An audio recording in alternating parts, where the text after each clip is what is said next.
Bonjour et re-bienvenue ou bienvenue à toutes et tous pour cette session de l'après-midi sur Acte 50, sur Acte local même, puisqu'on parle des conséquences du changement climatique sur les territoires. Bonjour à vous qui êtes dans la salle ou en replay sur Internet. On va parler, pour commencer cet après-midi, d'apprendre à vivre avec les risques naturels. Des risques naturels qui ont toujours existé, mais qui visiblement s'amplifient avec le dérèglement climatique. Si on dit risque naturel, tout de suite avec l'actualité, on va penser évidemment aux inondations de Valence qui ont touché la 3e ville d'Espagne il y a tout juste un peu plus d'un mois. Des inondations d'une violence inouïe qui ont causé la mort de 229 personnes. Et au-delà du coût humain terrible, il y a un coût matériel extrêmement important qui est déjà chiffré à plusieurs dizaines de milliards d'euros. Un événement qui a montré nos vulnérabilités, la vulnérabilité d'une ville en l'occurrence, mais qui pose aussi la question de là où nous vivons. On peut également penser à ces maisons dans la forêt des Landes qui étaient exposées aux flammes il y a encore 2 ans durant les incendies, ou à ces maisons qui sont grignotées par l'érosion côtière sur le littoral français. Alors évidemment, on veut tous vivre dans un environnement le plus agréable possible, mais est-ce que derrière la carte postale, on n'aurait pas trop oublié la notion du risque ? Cette fameuse notion dont on va débattre aujourd'hui, à force de gommer le risque, de vouloir l'éloigner, on n'a plus voulu le voir. Et aujourd'hui, on se prend peut-être un retour de bâton. C'est ce sujet qu'on va aborder avec les 3 intervenants d'aujourd'hui. Avec vous d'abord, Virginie Schwartz. Vous êtes la PDG de Météo France depuis 2019, experte donc des prévisions, et vous nous apporterez votre regard sur cette notion de risque et de prévention aussi. À votre droite, j'accueille Éric Daniel Lacombe. Vous êtes un célèbre architecte urbaniste, titulaire de la chaire Nouvelles urbanités face aux risques naturels, totalement dans le sujet du jour. Vous nous citerez des exemples d'adaptation urbaine qui permettent justement de s'adapter de la meilleure façon aux risques. Et enfin, il s'assoit tout juste après son café, Ronan Dantec, qui sort peut-être du Sénat, tout juste. Vous êtes sénateur de Loire-Atlantique et par ailleurs président de l'association Climate Change. Merci d'être là. Et on va démarrer tout de suite avec vous, justement, avec la parole de l'élu. Je parlais de Valence, tout juste. En tant qu'élu, quelle a été votre réaction de voir ces populations souffrir et être meurtries par les inondations, puis ensuite reprocher au pouvoir public leur mauvaise gestion de cet événement ? Alors, il y a plein de questions différentes dans votre question, et il y a peut-être plusieurs personnes en moi qui ont réagi différemment. Je crois que l'élu local, il se trouve que j'étais vice-président de Nantes Métropole pendant une dizaine d'années et j'avais le risque dans mon portefeuille. Et quand on voit Valence, on se dit qu'il n'y aurait jamais dû y avoir autant de morts. C'est absolument inimaginable ce qui s'est passé à Valence. Et là, on est obligé de le dire, une vraie faillite des pouvoirs publics. C'est-à-dire que vous disiez en introduction, est-ce qu'on a oublié le risque ? Moi, je ne pense pas. Je pense que notamment... Alors, ce n'est pas un risque naturel, c'est un risque technologique. Mais après le drame d'AZF à Toulouse, on a quand même mis en place de nouveaux mécanismes de réponse, notamment une meilleure coordination. Je suis très vite un peu techno, entre la commune qui a le pouvoir de police et qui a le PCS, et l'intercommunalité qui a les moyens logistiques. Donc on a avancé sur un certain nombre de choses. On a avancé sur l'alerte, par exemple. On est arrivé à de l'alerte numérique, outil qu'on avait à Valence. Mais évidemment, si on ne déclenche pas l'alerte, on a des gens dans leur voiture qui sont emportés par les flux. Ça n'aurait jamais dû se produire. Donc je ne pense pas que Valence, sur ce point-là, dise qu'on ne se prépare pas. Valence dit que la puissance publique, État et région dans le cas présent, puisque dans le système espagnol, c'est la région qui déclenche, doit être attentif à sa propre responsabilité. Mais on ne peut pas dire que sur la question des pertes humaines, ça soit d'abord un problème de non-préparation, mais plutôt du fait qu'on n'a pas actionné ce qui aurait dû être actionné. Parce qu'on a un autre exemple qui me parle en tant que Finistérien d'origine et avec une maison dans le sud Finistère, c'est la tempête qu'on a eue l'année dernière. 200 km/h, ça fait des vents violents, même pour un Finistérien. Eh bien, on n'a pas eu de mort. Alors, on a eu un mort, malheureusement, après, dans les réparations d'Enedis, mais on n'a pas eu de mort parce que simplement, on a dit aux gens, prenez pas votre voiture, restez à l'abri, et donc personne n'a pris un arbre sur la tête. Donc je pense quand même que ce que nous pose Valence comme question, et Virginie va certainement en parler, c'est qu'effectivement, à partir du moment où il y a alerte, il faut que les pouvoirs publics déclenchent, et à mon avis déclenchent systématiquement, c'est-à-dire qu'il ne faut pas leur laisser une capacité d'évaluation à ce niveau-là. Et il vaut mieux que la responsabilité d'une fausse alerte tombe sur la technostructure que sur l'élu. La technostructure a plus d'habitude. Mais il y a une faille évidente dans le système à Valence. Donc, pour dire que on ne peut pas dire qu'on soit moins préparé, c'est pas vrai. Parce qu'on n'est pas obligé d'être toujours catastrophiste. Quand la forêt des Landes brûle dans les années 50, il y a des dizaines de morts, notamment de pompiers. Donc aujourd'hui, quand la forêt des Landes brûle, il y a moins de morts. Donc tout ça pour dire que je pense qu'on a des capacités de réponse plus importantes, qu'on a probablement quand même, mais ça c'est toujours un peu sinusoïdal, en termes de culture du risque de la population, à y revenir, notamment à travers les 10 crimes, à travers l'école. Là, on a tout. Ça monte, ça descend suivant les catastrophes. On va y venir justement, et dans le cadre de ces événements climatiques extrêmes, justement, la prévisionniste... Alors, juste pour finir là-dessus, mais malgré tout, ça n'enlève rien à l'autre aspect des choses, qui est que Valence est souvent cité depuis des années en exemple de ce qu'il ne faut pas faire en imperméabilisation des sols, et que le premier problème en termes de culture du risque que pose Valence, c'est quand même justement l'amont du risque et de ne pas faire ce qu'ils ont fait, qui a créé la situation qu'ils ont connue. On a un urbaniste qui va nous en parler justement. La prévisionniste, dans ces situations catastrophiques, dans ces événements climatiques, comment est-ce qu'elle réagit justement? On a eu un peu le même cas en Ardèche récemment. Alors, au-delà de la question spécifique de Valence et de tout ce que vient d'évoquer Ronan Dantec, finalement, ce qui illustre ces événements, c'est l'augmentation du risque qui va avec le changement climatique. C'est le fait que ce qui s'est passé dans tous ces endroits, et d'ailleurs c'est vrai aussi bien pour les feux que pour les inondations, c'est exactement ce que la science nous dit qui va se passer, ce qu'on observe déjà, parce qu'à Météo France, on est aux premières loges pour observer les effets du changement climatique et voir l'augmentation du nombre de jours de vagues de chaleur, l'intensification des pluies intenses, par exemple. Mais ce qu'on sait, c'est qu'aussi, ce type d'événement va augmenter dans le temps, qu'on va en avoir de plus en plus, qu'on va avoir, par exemple, une augmentation de 10 à 15% des pluies intenses d'ici 2050, qu'on va avoir une augmentation du nombre de jours de vagues de chaleur, de canicules. Donc à la fois des extrêmes chauds et secs et des extrêmes pluvieux, parfois d'ailleurs au même endroit, sur le même territoire, à des moments différents de l'année. Et c'est à ça que nous devons nous préparer à faire face. Moi, je ne dirais pas qu'on a oublié le risque, mais ce qui est sûr, c'est que le risque il va augmenter et qu'il faut absolument s'y préparer, parce que sinon, on ne saura pas y faire face. Et on voit derrière nous les campagnes que vous pouvez déployer dans le cadre d'événements climatiques extrêmes. Est-ce que maintenant, avec l'avènement des réseaux sociaux, de l'IA, des télécommunications qui sont partout, vous êtes capable de prévenir beaucoup plus rapidement les populations ? Alors c'est en tout cas une de nos ambitions essentielles, puisque nous, notre premier rôle par rapport à ce type d'événement, c'est un rôle de court terme, c'est l'avertissement. Ce à quoi Ronan Dantec faisait référence, c'est en particulier le dispositif de la vigilance. Ces dispositifs, on les améliore de manière continue dans le temps, on est toujours plus précis, on a plus d'anticipation. Mais à la fin, ce qui compte, c'est que les avertissements soient bien reçus par l'ensemble des Français et que donc ils en aient connaissance.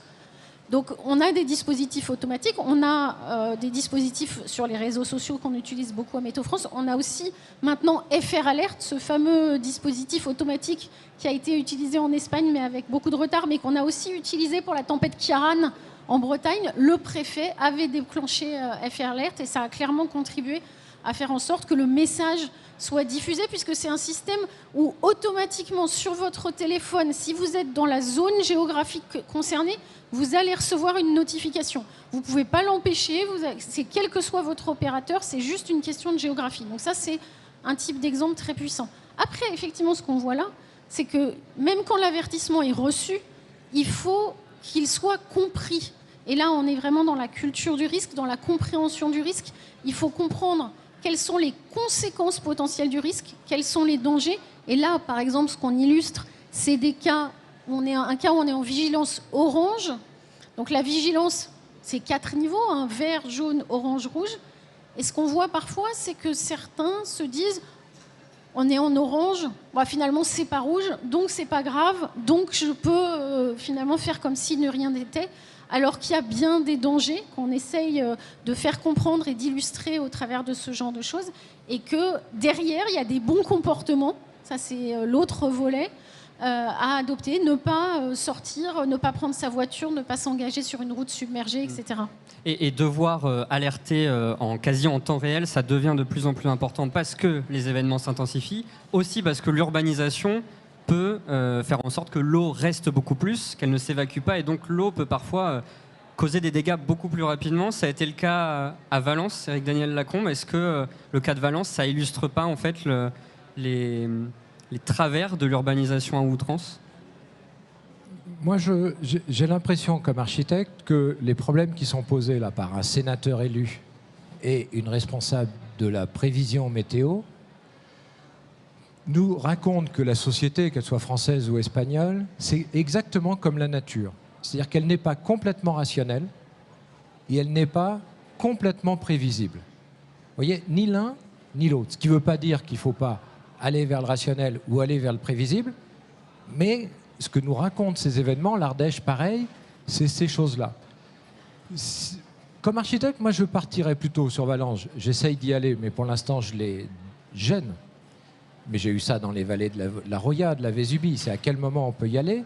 Je pars d'un constat plus simple, c'est de là où ça fait mal. Et je m'efforce de transformer les choses pour que ça aille mieux. Petit à petit. Là où ça fait mal, c'est dire vous avez construit là, vous n'auriez pas dû? Non. C'est généralement là où ça a cassé, là où il y a eu des morts. Et si on peut montrer la première image, j'en ai apporté 4 cet après-midi, c'est de se dire que c'est ça le début de l'adaptation. C'est on regarde les lieux en souffrance et on commence à transformer. Ça, c'est l'adaptation. Voilà, on l'a derrière nous. L'adaptation veut évidemment dire que on est toujours avec quelque chose qui sera encore non prévisible. Vous voyez, ça c'est un exemple du seul quartier que j'ai réalisé en France à Romorantin qui n'a pas cassé pendant la tempête de 2016. Romorantin, pour situer? À côté de Orléans, au sud d'Orléans, près de Tours. Et si je parle de prévision et de société, on a construit le quartier avant la crue de 2016. Les 3 autres exemples que je vous montrerai après sont des réparations après la crue. La cote qui est fixée, montée des eaux, c'est 1,20 m. 1,20 m, c'est plus haut que la tribune sur laquelle nous sommes. Il se passe un moment de société tout à fait intéressant, c'est que la DDT, Direction départementale des territoires, et l'élu, Jeannie Lorjou, décident de rajouter une cote de précaution. 30 cm, c'est-à-dire par rapport à 1,20 m, c'est 25%, un quart. On fixe 1,50 m au quartier, pour être dans une logique de prudence plutôt qu'une logique de risque. Lorsque la crue arrive, j'ai fait moi d'autres dessins, c'est que pour rejoindre le sénateur, on a laissé au quartier 80% de la surface pour le passage éventuel probable de la rivière. Je dis bien 80%. Ce n'est pas le cas à Valence, où 9000 hectares de vergers ont été construits. Là, c'est l'inverse. On avait une usine qui occupait 94%. On donne 80% à la rivière pour que le quartier devienne un affluent temporaire. En tant qu'architecte, je dessine plutôt des rues parallèles à la rivière, alors que mes premiers dessins étaient perpendiculaires, et je mets les bâtiments dans le sens du courant. On voit bien que l'eau, si vous pouvez revenir sur Romorantin, pardon, elle descend forcément dans le sens du courant. C'est-à-dire que vous allez trop vite, là. Vous êtes à Trèbes, dans les vallées de la Roya. Si on peut revenir à Romorantin, s'il vous plaît. Mais je raconte en même temps. L'eau, elle suit le chemin du gravitaire à Valence. Elle touche d'abord les villages sur les reliefs avant de toucher la plaine. Et quand je suis sur les plateaux télé, pardon, les villages d'en haut ne sont pas les mêmes problèmes que les villages du bas. Une crue lente, vous voulez pas revenir à Romorantin, mais est accompagnée pour passer dans le sens du courant, et on conduit l'eau en même temps qu'on la calme, on en réduit son énergie, et à ce moment-là, à Romorantin, on n'y est toujours pas, on arrive voyez, c'est ça que je dis que les choses ne sont pas rationnelles. On y est. Vous comprenez que l'eau, dire aux habitants qu'elle va de là à là, qu'on est en crue lente avec un certain temps, qu'elle va frotter contre des rues qui seront parallèles à la rivière, change la teneur du système. Il n'y a aucun mort, aucun dégât. Il y a 900 millions de dégâts dans le reste du département. Ce qui veut dire que, si vous me posez la question à nouveau de l'adaptation, ce que je sais qu'aujourd'hui, c'est que tant qu'on n'a pas arrêté de consommer du pétrole, même si on a tenu, l'eau est montée à 1,45 m, pas 1,20 m, 1,45 m, donc dans les prévisions augmentées. Mais si je vise le colloque d'aujourd'hui 2050, elle va encore augmenter. Donc on est en train de chercher d'autres dispositifs avec des écluses, des choses comme ça, pour qu'on continue l'adaptation. Vous comprenez bien que l'adaptation, c'est un chemin qui s'adapte lui aussi en fonction de notre attitude de société. Si je vous montre Trèbes aujourd'hui ou Mandelieu, je ne sais pas lequel arrive après, là il faut y aller derrière, je ne sais plus qui est en régie, mais voilà. Ils sont là. Mandelieu, ça casse en 2015 et en 2019. 2015 avec des morts. Ce n'est pas une crue lente, c'est une crue rapide. C'est ça qu'il faut raconter aux habitants. Et la culture du risque, je ne suis pas fanat, moi, du terme. Je préfère la culture de la prudence. Comme les marins sont prudents dans la mer, comme les montagnards sont prudents en montagne, comme nous, on peut être prudent avec un microbe. Eh bien, à Mandelieu, dans cette crue rapide, je pique franchement un des fleuves, le Rioux, 30% de son eau pour la décaler et lui faire rejoindre la Méditerranée plus vite. C'est-à-dire que je libère de la vulnérabilité l'eau qui descend sur les quartiers d'en bas qui vont être touchés par la submersion pour en décaler à travers un terrain qu'on a récupéré, qui était un terrain privé, de 17 hectares. Puis ensuite, on construit des canaux de plus d'1 kilomètre de long pour rejoindre la Méditerranée. Parce que je sais, et là je me retourne vers vous, madame, c'est que la probabilité qu'un bassin versant soit inondé comme l'autre bassin versant est quasiment improbable. C'est pour ça que plein de maires la critiquent en disant « Vous m'avez dit que ça tombait, ça tombe là et ça tombe pas là ». Et ça, c'est pas possible. Donc c'est pour ça qu'on fait des jeux avec les probabilités, justement, pour décaler les choses. Merci pour l'exposé. Vous tendez une perche à Virginie Schwarz. Comment est-ce que vous allez mieux pouvoir prédire maintenant à l'avenir les événements climatiques, on l'a dit, qui, pour une certaine part, ne sont pas forcément prévisibles? Comment vous allez dire aux élus locaux, on va réduire justement cette part d'imprévisibilité? Alors, il y a plusieurs choses. D'abord, bien faire la différence entre projection climatique, donc quand on se projette sur le futur à long terme, et puis prévision météorologique à court terme, et donc avertissement des événements dangereux. L'amélioration de l'avertissement des événements dangereux, c'est d'abord la science. C'est l'amélioration de la connaissance qui se fait à Météo France comme dans d'autres services météo dans le monde, avec des modèles qu'on améliore, des gros ordinateurs, des très gros ordinateurs, des moyens d'observation, des satellites, des capteurs, c'est tout ça qui fait, et puis l'expertise de nos prévisionnistes, c'est tout ça qui fait que nos prévisions s'améliorent de façon continue. En gros, on dit qu'on gagne. L'IA aussi peut-être bientôt. L'IA, ça fait partie des moyens qui vont alimenter nos modèles finalement. En gros, on dit nos prévisions, elles s'améliorent d'un jour tous les 10 ans. C'est-à-dire que la prévision qu'on fait à 2 jours aujourd'hui, elle est aussi bonne que la prévision qu'on faisait pour le lendemain il y a 10 ans. Donc ça, c'est un mécanisme continu d'amélioration. Après, il y a la question de l'échelle géographique. Ce que dit un maire, effectivement, sur un territoire très particulier, c'est qu'il aurait aimé qu'au-delà de la vigilance que nous faisons, qui est départementale, on puisse prévoir plus précisément ce qui se passait sur son territoire. Alors, là aussi, il faut regarder d'un peu plus près.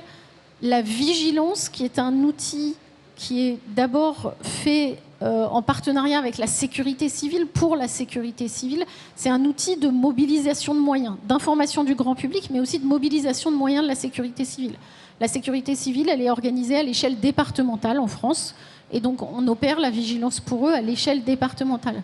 Ça ne nous empêche pas, dans nos bulletins qui accompagnent la vigilance et que tous les maires pourraient utilement lire, de préciser des choses, et en l'occurrence, sur l'événement auquel vous faites référence, d'avoir précisé que localement, il y aurait des cumuls de précipitations très importants. Donc on arrive déjà aujourd'hui à donner une information qui n'est pas parfaite, mais qui est quand même relativement précise, y compris à l'échelle locale. Ronan Dantec a des idées pour progresser là-dessus, visiblement. Alors, non, sur le supercalculateur, je laisse la technique à Virginie. Et et à ses experts. Non, peut-être 2-3 points en complément. D'abord, ça on ne l'a pas dit en introduction, et je prends ma casquette de président de la commission spécialisée adaptation du Conseil national de la transition écologique, c'est qu'aujourd'hui, on a une trajectoire, la TRAC. C'est-à-dire que la puissance publique s'étalonne maintenant sur un scénario, c'est plus un scénario, c'est une trajectoire d'évolution des températures. Et on a pris plus 3 degrés au niveau mondial qui correspond globalement à ce qu'on sait de l'engagement des États et des évolutions des grandes économies. Donc c'est plus que le plus 2 degrés, mais vu les inerties des uns et des autres, notamment des grands émergents, il est peu probable qu'on fasse beaucoup moins. On gagnera peut-être 2,8, 2,7, mais guère plus. Et que, donc, ce qui fait à peu près plus 4 en France, parce que la France sera plus touchée par les impacts du changement climatique. Ça réchauffe plus on monte vers le nord, plus on est terrien. Enfin, là, Virginie pourrait vous l'expliquer encore plus longuement. Mais ça veut dire que la totalité de la puissance publique, de l'État à l'élu local et tous les opérateurs de l'État, savent maintenant qu'ils doivent s'étalonner sur une évolution des températures qui n'est plus au doigt mouillé, mais qui est la décision de l'État. Et on est même en avance sur le reste de l'Europe à ce niveau-là, mais on en parlera à Marseille, sommet international Europe-Afrique sur l'adaptation, 31 mars, 1er avril. Ça sera un moment extrêmement important, organisé par Climate Change. Donc ça, c'est extrêmement important parce que ça change l'attitude de la puissance publique, y compris des élus locaux. C'est-à-dire, jusqu'à présent, on disait il faut s'adapter.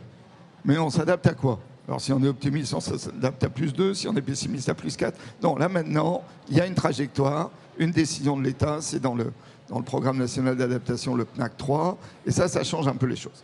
Après, je reprends les exemples qui nous sont donnés, la question financière va devenir centrale sur ce qui est de l'aménagement.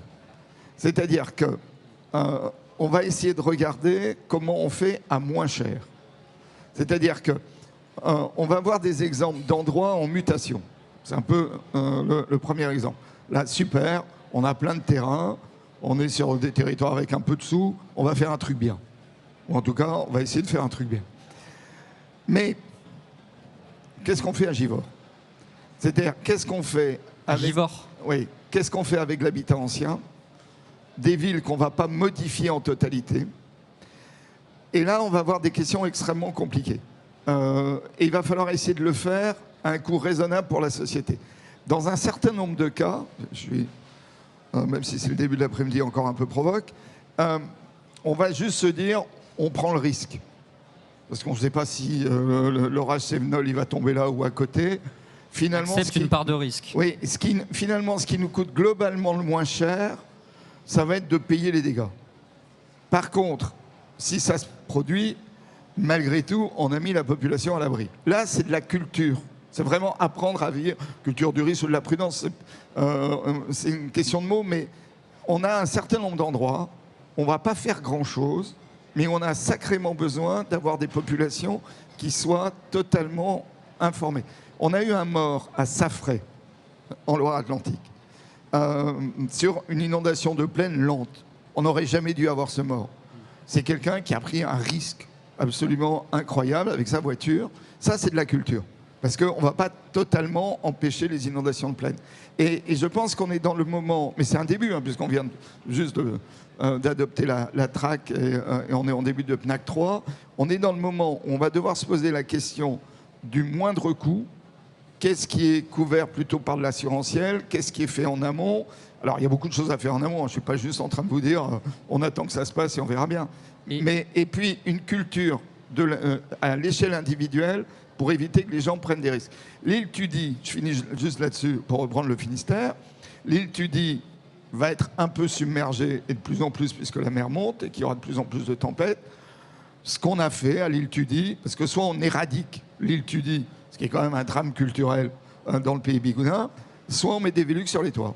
Et ben on a mis des Velux sur les toits et s'il y a un vrai pépin, on récupérera les gens par les toits. On parle derrière tout ça de culture du risque et en termes d'urbanisme, est-ce qu'il vaut mieux sécuriser totalement une zone et faire oublier le risque totalement aux habitants ou leur dire vous habitez dans une zone où il y a un risque, allez-y, composez avec? Oui, si on peut mettre les 2 dernières images. Quand j'arrive à Trèbes, pardon, Romorantin, c'est pas une ville très riche. Retour de l'exposé d'Éric Daniel Lacombe. Mandelieu, elle l'est plus. Quand je suis à Trèbes, voyez, qui a cassé en 2018. Beaucoup de morts. Hein. La décision, finalement, toujours État-élu. Moi, tant qu'il n'y a pas le concours d'État-élu, on ne fait pas de bon dessin. Et c'est comme ça qu'on engage les habitants. Si l'État se dispute avec l'élu, on n'avance pas. Ici, on enlève 4 choses. On enlève une grande réserve d'eau. Ça a été le plus compliqué à enlever, parce que les pêcheurs pêchaient là. Je me suis demandé pourquoi ils ne pêchaient pas dans la rivière, mais c'est le plus compliqué à enlever, qui est au milieu du lit majeur. On enlève un camping, qui trouvait très bien d'être au bord de la rivière, une école et une piscine. Et on a dessiné simplement, pour pas cher, 2 millions d'euros, le passage de la rive droite pour faire réduire la vulnérabilité. On abaisse l'eau ici de 60 cm. C'est donc pas une protection de digue, c'est donc pas de dire qu'il n'y aura plus d'eau. On abaisse la vulnérabilité de 60 cm qui permet au reste de la commune de s'organiser et de trouver un devenir. Lui-même qui sera convoqué à 2050. Si je vais dans le dernier dessin, qui est encore plus compliqué, parce que là c'est une crue rapide, mais le dernier dessin, c'est la Roya et la Vésubie. Voyez ce que ça a donné. Je ne pense pas que ça soit encore une région très riche. Et là, cette fois-ci, quand je fais des dessins par rapport à la rivière, dont il faut fixer une largeur, à nouveau entre une décision d'État et une décision élue, même s'il y a la métropole au milieu, je propose un dessin qui est d'abandonner la route du bas, peut-être même celle du dessus, pour fabriquer une route à mi-côte qui, elle, serait à l'abri en 2050. Parce qu'en fait, vous voyez bien, chaque fois que j'ai une inondation, on démarre les travaux, en gros, 7 à 8 ans derrière. Le PPRI de la Roya va être prêt qu'en 2030. Et donc, tout le monde s'est dit, pourquoi je fais des dessins avec une telle longueur de transformation? D'abord, on n'avait pas l'argent, c'est toujours entre sprint et marathon. Mais surtout là, ce qui m'a donné raison, c'est qu'après Alex en 2020, Aline est passée en 2023. Ce qui veut dire qu'on sera toujours entre deux tempêtes. Et en 2023, on voit que cette deuxième route a encore été transformée économiquement, qu'elle avait été reconstruite. De la même manière, c'est pareil, quand on dit est-ce qu'on se paye un pont soi-disant résilient à 3 millions, ou au-dessus de cet endroit-là, il y a un pont qui est fusible à 300 000, vous savez, où l'eau peut passer au-dessus.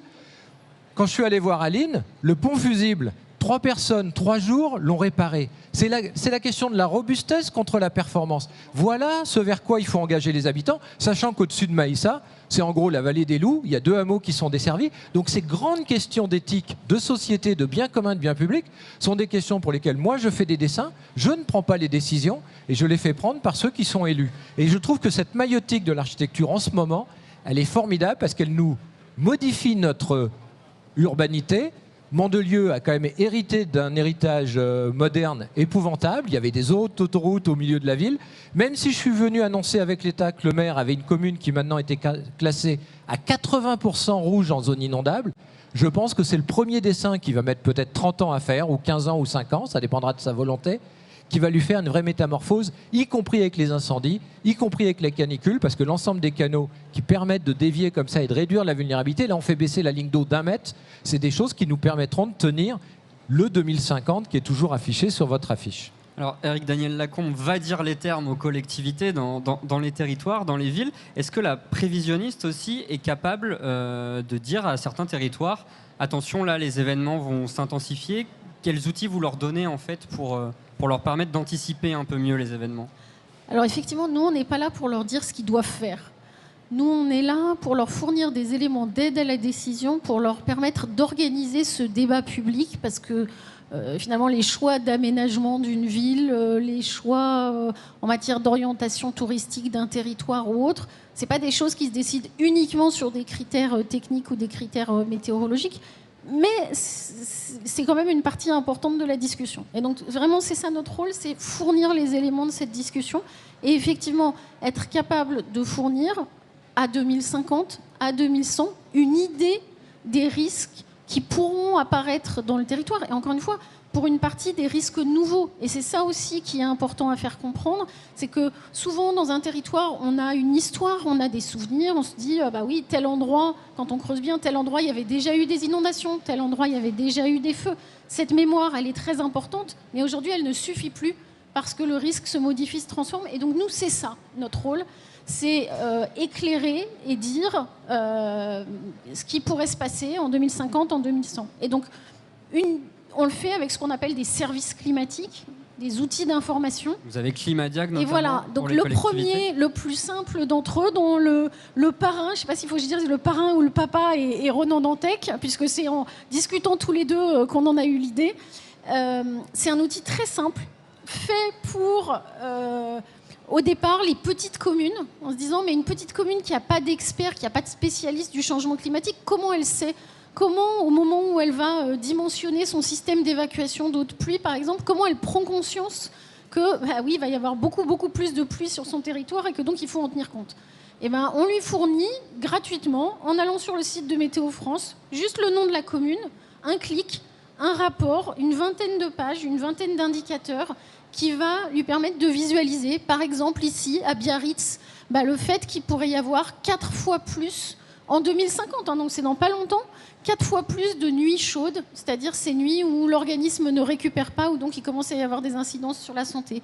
Ou à Aix-en-Provence, le fait que le nombre de jours avec un risque significatif de feu, bah, il va beaucoup augmenter, peut-être même aller jusqu'à doubler d'ici 2050. Ce qui est une façon de donner des exemples tout de suite très concrets. Ronan Dantec, comment on fait pour responsabiliser, au-delà de l'élu, responsabiliser aussi le citoyen? On a parlé du rôle du pouvoir central au début de cette table ronde. Le citoyen a aussi une prise de conscience à avoir. Alors, Climadiac, c'est un bon exemple parce que c'est passé par une phase où il a fallu un peu martyriser Virginie et ses équipes. Virginie était assez d'accord. Ça n'a pas été trop douloureux pour elle. Pour certains, derrière, c'était plus compliqué. Parce que Climadiac, en fait, on écrase l'incertitude. Précédemment, il y avait déjà un portail extrêmement complet. Il existe toujours d'ailleurs. Tout à fait, Drias. Tellement complet que si vous n'étiez pas, si vous n'avez pas fait bac plus 14 en météo, vous n'aviez aucune chance. Vous étiez perdu, vous aviez plein de scénarios, et vous choisissiez. Là, en fait, on a décidé avec Climadiac, et c'est l'échange qu'on a eu avec Virginie et aussi les réseaux de collectivités, c'est-à-dire d'écraser l'incertitude. On l'annule pas, mais on la réduit. Oui, on le réduit vraiment, parce qu'on a un gros enjeu pédagogique aujourd'hui. Et on en terminera avec cet enjeu pédagogique. C'est vraiment l'essentiel de ce qui est devant nous, c'est de donner des choses lisibles à la population. À la fois, ne pas trop les rassurer, sinon ils vont prendre des risques inutiles, mais pas non plus les effrayer de trop. Par exemple, les cartes qui sortent régulièrement, où on rajoute plus 1 mètre d'eau un peu partout, 1,50 m, et on s'aperçoit que la moitié de la France est sous l'eau, et les gens se disent « je vais devoir partir ». Ben non, ça ne va pas se passer comme ça. Ici, là, on va faire des digues, on va faire autre chose, on va trouver des solutions. Et on est dans le moment où il faut trouver l'équilibre. C'est pas si facile. Entre alerter, mais sans faire peur, pour ne pas décourager. Voilà, il faut continuer d'abord à alerter sur le changement climatique et sur le fait qu'il ne faut pas augmenter les risques. Par exemple, ceux qui disent aujourd'hui qu'il ne faut pas faire le ZAN, eux, ils nous augmentent les risques derrière, là c'est certain. Donc on est quand même dans le moment où on a d'abord des décisions politiques à prendre pour ne pas encore augmenter les risques. Par contre, là où le risque existe, il faut effectivement essayer de bien le calibrer et de voir aussi au niveau de la population quelles sont les informations, les gestes de base qu'il faut leur donner. Et on est dans ce moment-là. Moi, je trouve qu'on avance plutôt bien. Qu'on a certainement encore un enjeu aussi à l'école, parce que les gamins sont prescripteurs sur plein de choses. Papa prend pas la voiture, enfin, des choses comme ça. Mais on est quand même dans le moment où je pense qu'on a pris un tournant sur l'adaptation, au moins en France. Alors ça n'empêche pas que la gravité du réchauffement, et que donc il faut toujours essayer quand même de limiter les émissions.